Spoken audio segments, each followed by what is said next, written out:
Hello students, our next topic is uniformly accelerating systems and two examples of uniformly accelerating system. So what is uniformly accelerated system? We have in the earlier video we studied about the inertial systems and what will be the accelerations in the two frames of references when they are inertial.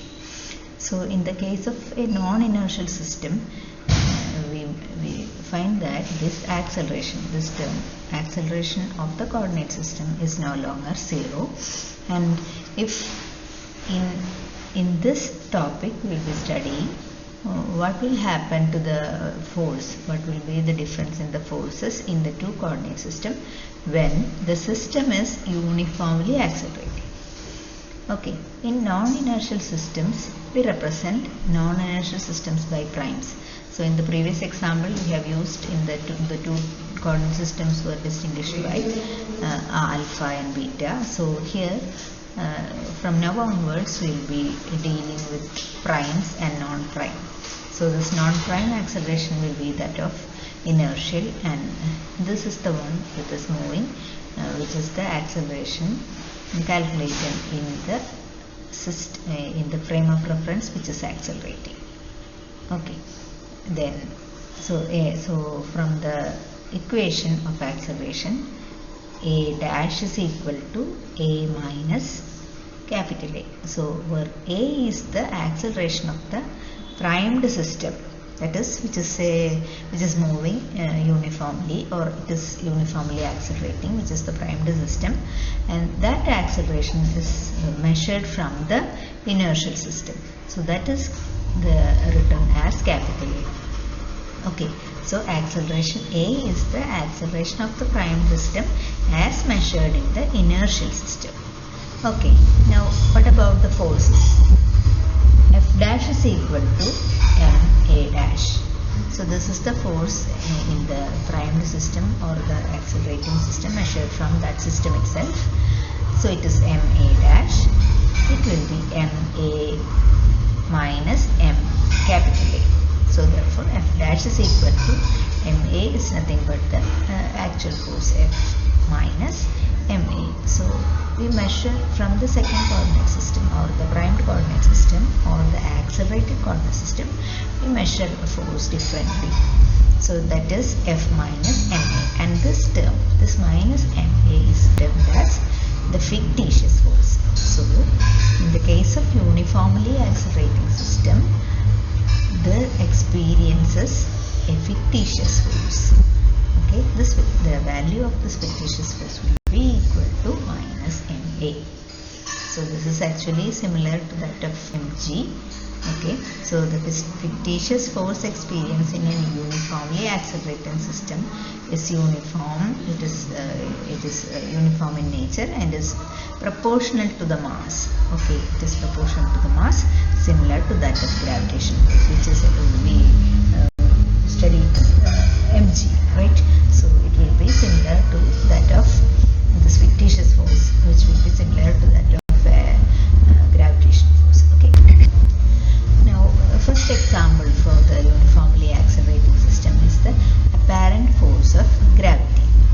So we consider an automobile, a car, which is accelerating, and a mass m is hanging from this the top of the car, and this mass hangs from a string. Okay, and this car is moving uniformly at an acceleration a. So this is an uniformly accelerating system. So we have to find out. So in that case, this mass will be acting, or it will be hanging at an angle, a static angle from this vertical with respect to this vertical. This will be a constant angle for the mass. Okay, so we have to find out what is the static angle of the string from the vertical, and also what is the tension experienced on the string. Okay, so we will be studying this system in two different frames of references. One is the inertial frame, another is the non-inertial frame, which is the car which is accelerating. Okay, we will be dealing this problem in two different ways and find out what is the difference or what is the coincidence, something. So first we move on to the system, which is a laboratory system, inertial system. So this is our mass, this is our force diagram. On this mass there is a weight acting downwards, and this is the direction of the tension, and this will be making an angle theta with the vertical, and this mass is moving with the acceleration a along this direction.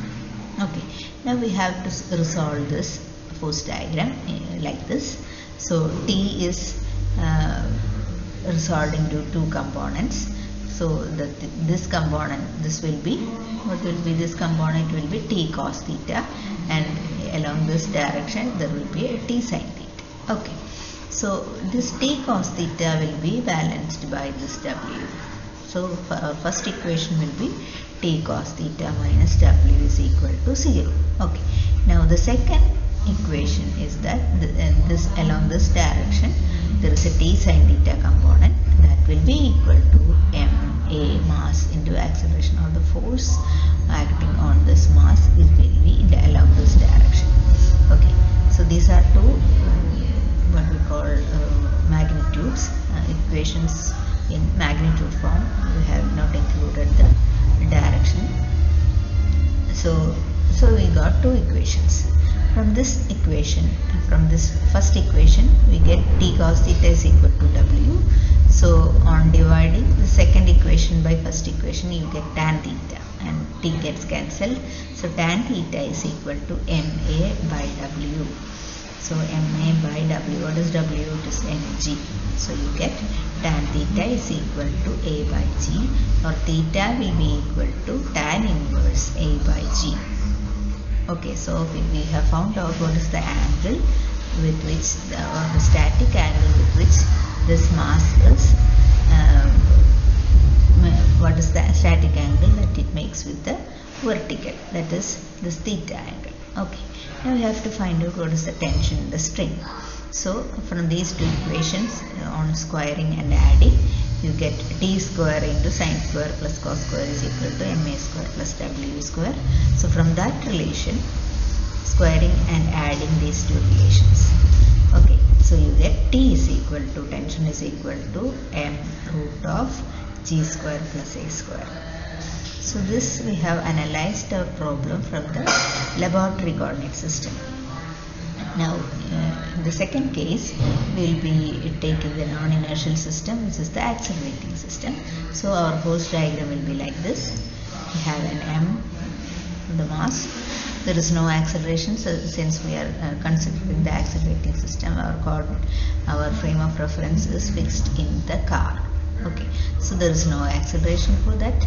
So it will be, there will be weight towards the downward direction and tension along this direction, and this mass will be experiencing a fictitious force in this direction, and it stays like that. Okay, so there will be some force acting in this direction which makes the mass to hang in this direction with an angle theta. Okay, so from this equation also we can write on resolving T cos theta minus W is equal to 0, or T cos theta is equal to W, and from the second equation, from the second component, T sin theta minus f fictitious is along this direction, and T sin theta is along this direction. So T sin theta minus f fictitious is equal to 0. Okay, so our fictitious force will be nothing but, which will be equal to the ma. On comparing with this equation, fictitious force will be equal to ma. Okay, so from these two equations also you get tan theta is equal to a by g, or theta is equal to tan inverse a by g, and similarly you get the equation for tension, T is equal to m. Squaring and adding these two equations, you similarly get m is equal to root of g square plus a square. So we can analyze either in the laboratory system or in the accelerating system. You get the equations one by same. Okay. Now the fictitious force is a uniformly accelerating system behaves exactly like a constant gravitational force. That is, the fictitious force is constant and is proportional to mass. So our next example is a similar case, a pendulum in an accelerating car, but in this case initially the car is at rest, so our mass will be hanging vertically downwards. It is at rest, and now the car suddenly starts to accelerate at a rate capital A. So our problem is to find the maximum angle phi through which the weight swings. Okay, so what is this angle? So we have drawn this diagram in a different way, and we have made an apparent vertical like this. So this what will happen on swinging this bob into this direction? It swings back, right? So it will be swinging about these two points about a vertical, right? There will be an apparent vertical, an invisible vertical along this direction. So that figure is redrawn like this. So this bob will be oscillating in these between these 2 points about this apparent vertical, but the actual gravitational field is along this direction. We have changed this position, and you can see this is redrawn like this, and we have drawn an apparent vertical. About this apparent vertical, this bob will be swinging, and finally it reaches to this point and stays at rest, which is the angle phi 0, which is the angle we have discussed earlier, which is the tan theta is equal to A by G. That will be this phi 0. This is the apparent vertical, and after oscillating for some time, it will settle down at this point with an angle phi 0. Okay, so we have a weight mg along this direction and ma along this direction. Okay. So in that case, in a system accelerating with a car, the bob behaves like a pendulum in a gravitational field where down is at an angle phi 0 with a true vertical. Okay, this is the true vertical. It is so the downward direction, which will be, or the equilibrium point, apparent one, will be along this direction, which makes an angle phi 0. So what is phi 0, which I have already derived in the earlier example? It is tan inverse A by G, or arc tangent A by G. So the pendulum is initially at rest, so it swings back and forth with amplitude phi 0 about the apparent vertical direction. So this angle will be, so what will be the total angle? What is the maximum angle of the swing? That is what the question is. So it will be, phi will be equal to actually just twice phi 0. Okay, just 2